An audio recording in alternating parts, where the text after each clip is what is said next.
Hi, my name's Allison Ziegler, and I am your host for this week's episode of Princess Interrupted, the podcast. Today's episode is for all you dreamers, you creatives, those visionaries, people who have big dreams that are creative expressions, and you're wanting to bring them into the world in 2025. I am here to help you today if you are someone who identifies as having some sort of creative dream, whether it's writing a book or releasing art, releasing poems, doing anything that's remotely of the soul creation. It does not exist, and you're looking to bring this into your life. I also consider having a business to be art, because business is the ultimate form of self-expression. You're creating videos, you're writing blogs, you're sharing your soul, you're conveying transformation, you're taking people on a journey. Whether I realized it or not from the start, having a business is one of the most creative expressions of soul that you can ever do, and you definitely leave behind a legacy. And it looks so glamorous online, but there's so much that goes into any of this. And what goes into the most is belief work.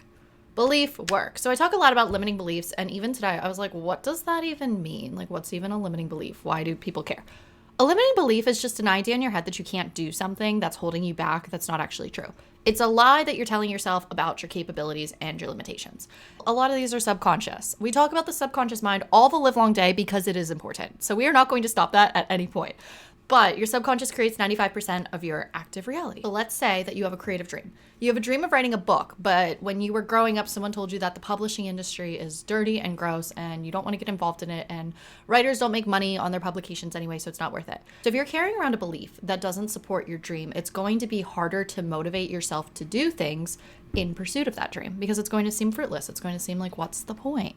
This is the biggest lie that will block you. We're going to shift this in this episode. If you are operating under the belief of either no one cares about what I have to say, or what's it matter? Like this sort of dream apathy, which I really think is an epidemic this day and age. The road to bringing your creative dreams to light is not an easy road. I don't want to paint the picture that it's just put it out there and suddenly people will care. The biggest hurdle to this isn't even necessarily refining your craft and putting what you have to give out there.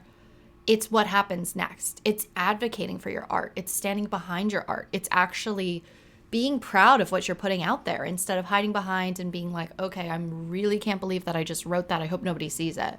But loud and proud, sharing your message of what you're here to give and what you're here to say and what you're here to create. I'm going to start with a small example, and then we'll kind of work our way up to things of increasing capacity. So my example of this in my own world would be my planners.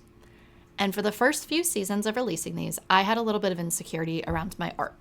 I did not go to art school. I'm not conventionally trained as an artist. If anything, feel like my primary form of art is my writing. Yes, like written word, but in terms of also, I have very beautiful handwriting.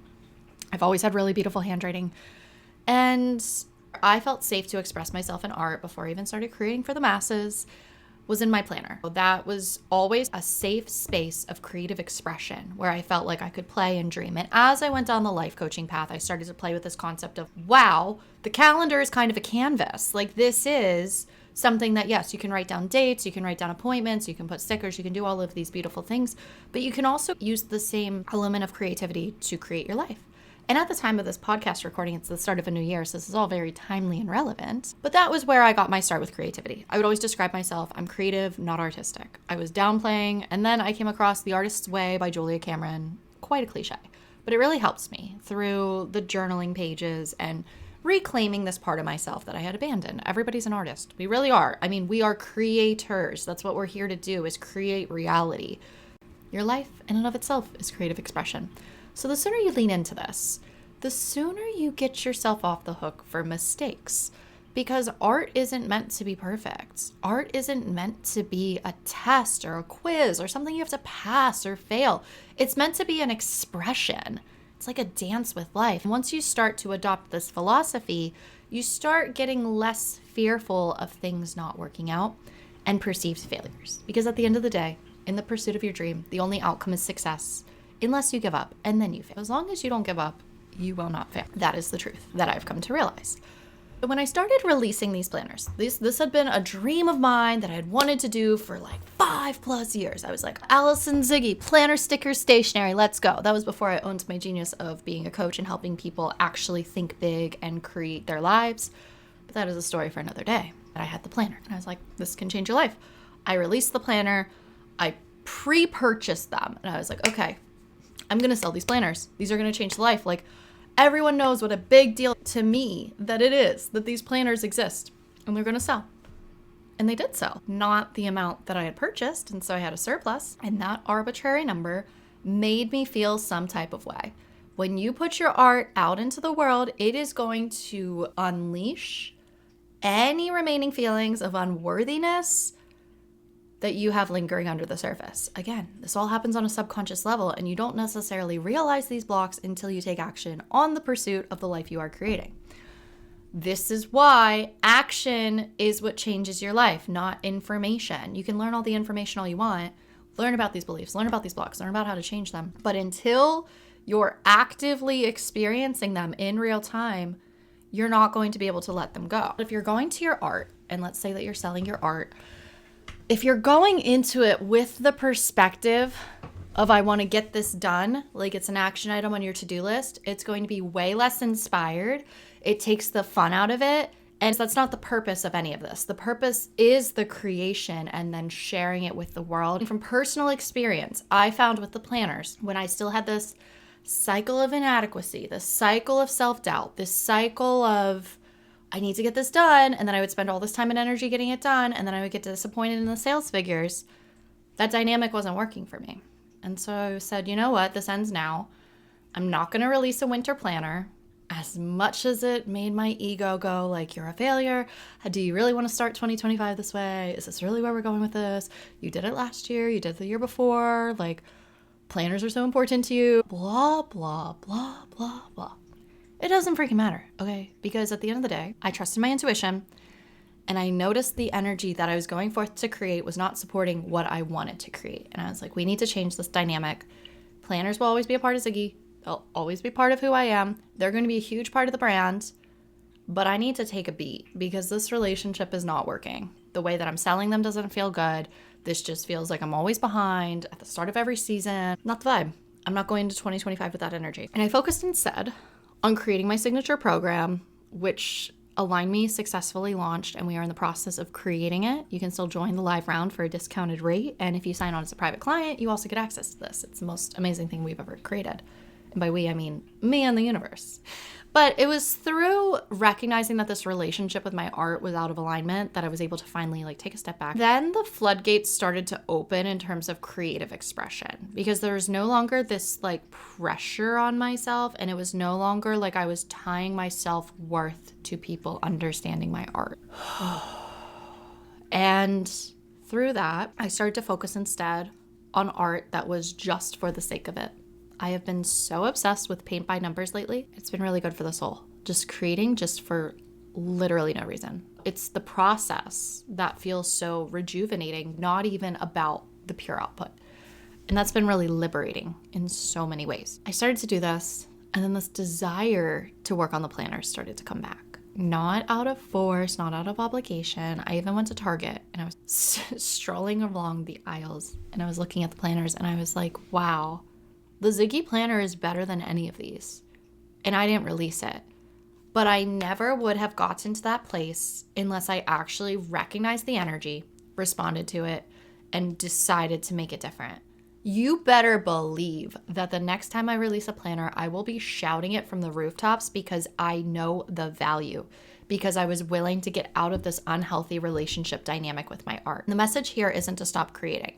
The message here is that if you notice that you're in an unhealthy relationship with your art, where you are forcing yourself to create, it's time to take a step back and reevaluate, because that's not where you're going to have access to your flow. That's where you're creating from ego, and it's only going to be a fraction of the genius that you're able to truly create and truly put out there. Through this, I felt so much more creatively inspired in so many ways. I feel more of me showing up in my videos that I'm making. I feel more of me showing up in terms of what I have to say when I'm writing. I have more of me showing up in the program that I'm creating.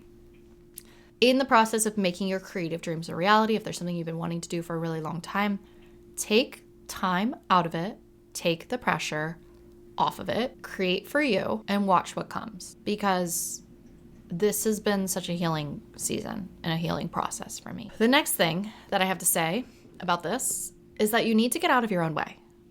As much as you are birthing whatever you're creating artistically into the world, it is not, and it has never been, about you. It is about the people who will be receiving the art. I think about this a lot in terms of my book.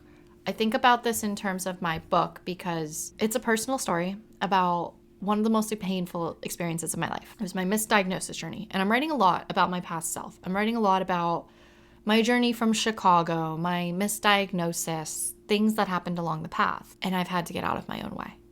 I've had to realize that this story is part of a bigger picture that I got to play a role in. But because I had this experience, which in effect gave me everything, because it completely changed the way that I was living my life, I have an obligation to share it and pay it forward. The way that this really started to play out, I suppose I would say, is when I was in my coaching practice. So I still coach clients, but my first client came to me and she was sharing an experience that had happened to her. And I was like, oh my gosh, the same thing happened to me. And I had an obligation to heal what had happened to me so that I was able to fully help her through her own experience. Because it's really hard to help someone else if you're still judging yourself or hiding in shame behind something that happened that makes you feel less than blah, blah, blah, blah, blah. It's the human experience, and these missteps and these experiences are what gives our life purpose, what paints our life, if we're going back to the artistic experience. But I truly believe that anything that happens to us, happens for us, can be used for good. I was getting a massage. The woman who was massaging me said, "Pen that pain." She just kept repeating it. Pen that pain. So oftentimes these situations get stuck in our body, but I think about the version of myself who was going through these things, my awakening. Now, I felt like a lunatic. I felt like the craziest person on the planet. I was misdiagnosed. I had been committed. I quit my job. I had to move in with my dad. There were all these ramifications that came as a result of what I believed to be trusting my intuition, which is very ungrounded. And I didn't have support. I just had the aftermath and I had to live with it.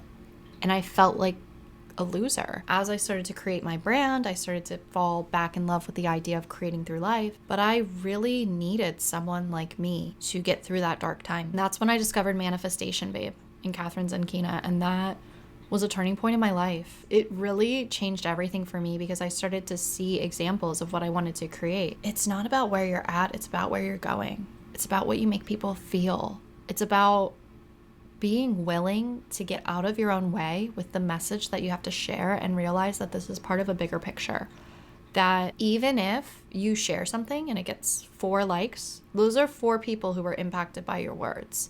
And you've just got to let your ego get out of the way when you're creating or starting anything, doing anything differently, starting to do things differently than the way that you see other people doing them, starting to show a new side of yourself to the world. I'm in the process of writing my book. It's called Princess Interrupted, same title as the podcast. So I release a chapter each month on Substack. Thank you to my paid subscribers, because I don't know that I would be keeping to this schedule if I didn't have some external support. I really want to just take a moment to say thank you. As much as it's not about the external validation, it is about sharing your gifts with the world. So it's walking that fine line between not needing it to be externally validated to keep going, but also understanding that you are making an impact through your willingness to put artwork out there. And it's been one of the most cathartic things. If I would go through a breakup, I would write letters to the guy who had broken my heart, and I would never send them, or I would write them in my text drafts. I've always been quite a wordsmith. To write this book and give voice to that old version of me has been quite beautiful and poetic. And the best advice that I ever received, I believe it was from a woman named Patrice Gaines. She had a book writing workshop in North Carolina. And I told all the ladies at the workshop what my book was about, and they all jaw dropped. We're like, let us know when that comes out. That is a doozy. She said to me, let the first draft be bad. Just create it. It doesn't have to be good. Just get it done. That's the best advice I ever received. It's something that has purpose. It's something that has soul. It's something that is of you. So getting out of your own way and recognizing that it's all bigger than you is a huge step to unlocking your art and your purpose and your fulfillment. And the last area of life that I want to share where this really plays out is the business. If you have dreams of a creative business, of creating through art, of being an artist of some sort and getting paid for your craft, just know that it is possible, and know that your dreams are your dreams for a reason. For the first part of my career, I was so happy as an account manager.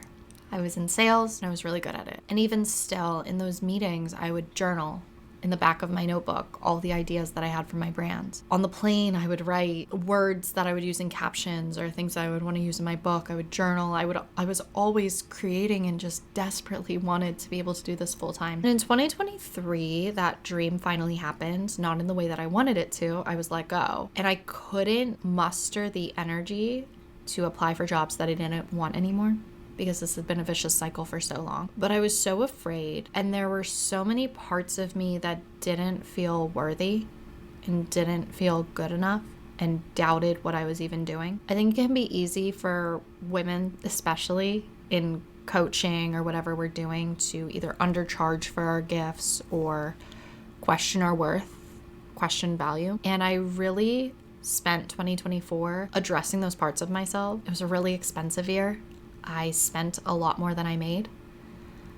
And there was a big part of me that judged myself for those circumstances, for not being able to keep up with this multiple six-figure tech salary on a new business. And I have no regrets, because at the end of the day, my business is finally starting to get to the point where I want it to be, where my messaging's clear, I'm working with clients, my programs are selling. And I also feel like it had to get to this point where I personally had to face these fears and face these beliefs in real time, as I described when we were talking about the art, to heal them for good. Your willingness to go after what you want in this world is a gift of service to the world. Don't let the external make you feel like what you're creating is less than or somehow not valid. And there was a period of time where I really got upset with the universe, because I felt like I was going on this path. I believed in myself. I was doing all the things. Why wasn't it working? It almost felt like I was looking to the universe like this parental figure, like, fulfill my wish. Magical thinking, just thinking if I keep doing the same thing, it's going to work. If I really look at what it takes to make this work, if I had to just distill it down and give you my best piece of advice, you've got to just show up for it every day, get out of your own way, and realize that it's bigger than you. This sob story of I can't do this, you can't hold that and hold the success vision that you're looking for. You've got to be willing to release those thoughts, and you've got to be willing to release them quickly. You've got to get out of your own way. You've got to clear every part of you that doesn't feel like you can do it. Otherwise, you will sabotage yourself, and it will make things even worse. I don't say this to scare you, but I say this because I lived it. 2024 was the most challenging year of my life from a mental perspective and what I had to work through. And I don't regret any of it. I am so proud of myself. And I'm so proud of the work that I've put out into the world. And I'm so proud of myself for who I've become. And I'm so proud of the way that Allison Ziggy helps people change their lives. And I will never look at that as a mistake. I will never look at that as a failure, regardless of what happens externally, because I will be one of those people who gets to look back on her life and say, I went for it. I did it. I was so brave. And guess what? The only way you fail is to give up. And I am never giving up on this dream. I cultivated this perspective and this mindset. It's something that I had to continually choose to revisit. And in 2024, with deciding that I was done with the excuses, I really had to make investments in myself. And I had to decide that I was investing more in my dreams than my fears. I also realized that it wasn't going to get easier as I got older. If I wanted to do this, now was the best time. In reality, now is the only time. In the future, you're going to feel the same ways about the things that you're thinking about now. It's just going to be in the future. The only moment that exists is right now. So press record, draw, put your words out there, share your work. The world needs what you have to say. And if you have it in your heart, it's because it's important. And it's meant to be something that you release. I am currently enrolling private clients, and I would absolutely love to help you make 2025 your breakthrough year. The year that you finally release your art into the world, that you finally live your life as if it's art. The year you finally become fully self-expressed, you learn to believe in yourself, and you cultivate tools and a mindset that will serve you for the rest of your life. I want to be your guide through this process. I want to be your life coach. I am currently offering 30-minute discovery calls, which is basically a session in and of itself, where we can get clear on what you're working towards. Packages are customizable, whether you want to work one session a month or you want to work with me for 6 months. We have all options available. Set up a conversation. I would absolutely love to get to know you, get to know what you're looking to do, and at the very least, help you set amazing goals for what you're looking to accomplish this year. I love you so much. There is no need to doubt yourself anymore. We freaking got this, and I really hope that you choose to go for it this year. Let me know in the comments what your creative dream is and a step that you're going to take towards making this happen. I love you so much, and I will see you for next week's episode of Princess Interrupted, where I have a special guest coming on to talk about a very cool topic. Thank you so much for joining me. I love you.